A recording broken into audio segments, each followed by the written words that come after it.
Hey everyone, Steve Grogan here, founder from Geek, Wing Chun. Today's subject is not really a training tip or an idea. It's not, I guess you know what, the best place to put this will be on the Fighting Words series. It's just called Theory versus Reality. If you want to know what that means, stay tuned. If you've never been here before, welcome.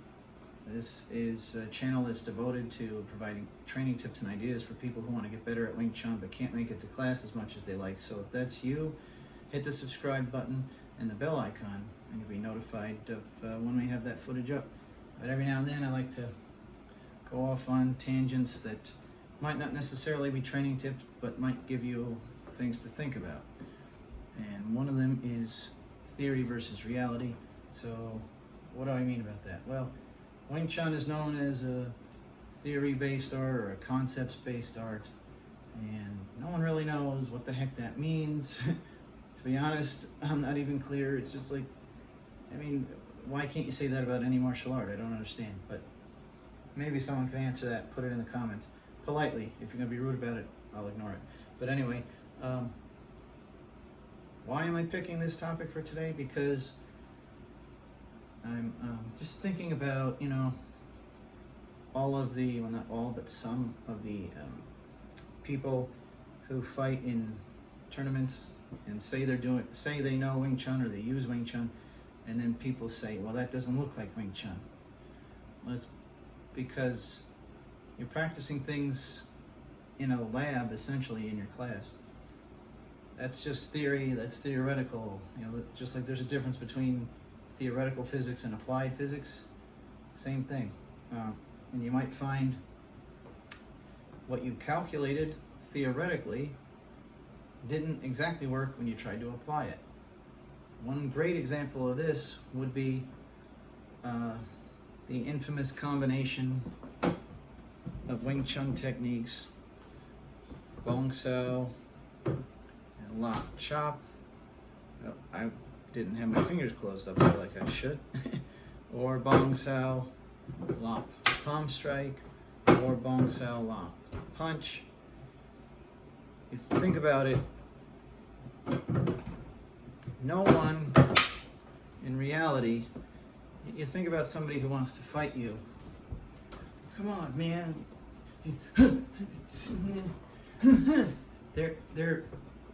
You might get your Bong Sao up, but then to have the time to do this and this, even if you do, see, eventually over time, what you do is you do, in the beginning you're doing 1, 2, 3, but eventually you've got to do 1, 2, like, and you can even, don't quote me on this one, but you can probably even get that down to, even though this Bong Sao Lopta technically is 2 movements, you can get it down so it's comes out in a blur like 1, right? But my point is, even if you're the advanced guy doing the 1, I mean, this kind of a punch, you're not going to be able to get that Lop Sao fast enough, in my opinion. I mean, maybe if they're just playing around with you at first, like, oh yeah, Mr. Tough Guy, Mr. Kung Fu, come on, man, where are you at?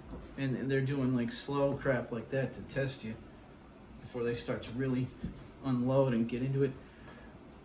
Maybe then you could get Bong Sao Lopta off, but not a lot, you know. So when you're practicing Wing Chun I mean, let's face it, you do practice it in class, it's a controlled environment, then yeah, you can get your Bong Sao Lopta off all day, every day, right? But not out with somebody who's not standing still like a dummy. Okay, so enough with the nonsense. Enough with saying, oh, it's not Wing Chun because it doesn't look like Wing Chun. Well, you know, there's been a lot of times I've watched these tournaments where supposedly somebody's Muay Thai and the other one's karate, or Tae Kwon Do and karate, whatever, and they all just look like, they all look the same. I mean, Wing Chun guys will look a little different because they'll be out there punching like this instead of this, and they might not be using hooks or uppercuts, even though, or overhands, even though those are quote unquote hidden in the system. Sorry, my dog is getting into something off screen. But more or less, no one will look in a fight. Nobody's Wing Chun will look the same in a fight.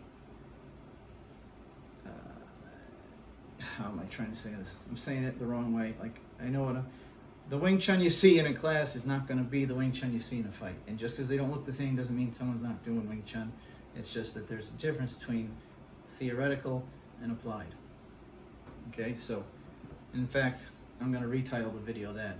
I introduced it as theory versus reality. I'm going to introduce it as, I'm going to name it theoretical Wing Chun versus applied Wing Chun. So there you have it. And that's all for now. Thanks for watching. Hit the subscribe button and the notification bell, and I'll see you in the next video.